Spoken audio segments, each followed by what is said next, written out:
Tumatagal, nagpipicture ako sa kanya. May ite. Ayan oh, ite. Ano ba yan? Umiti ka. Tae yan. Wawa naman to. Nanginginig na. Kailangan ng comfort. Wala siyang comfort na ina. Saan ba yung nanay mo? Manawagan ka, iha, iho. Nanay, saan ka na? Kunin nyo na ako dito. Nalaglag ako sa pugad. Kawawa ka naman, ibon. Nanginginig ka na. Tumae ka pa. Manawagan ka sa nanay mo. Nanay, saan ka na? Hanapin mo yung anak mo. Andito siya.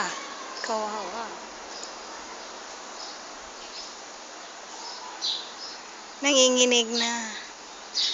Yung ampunin na lang kita.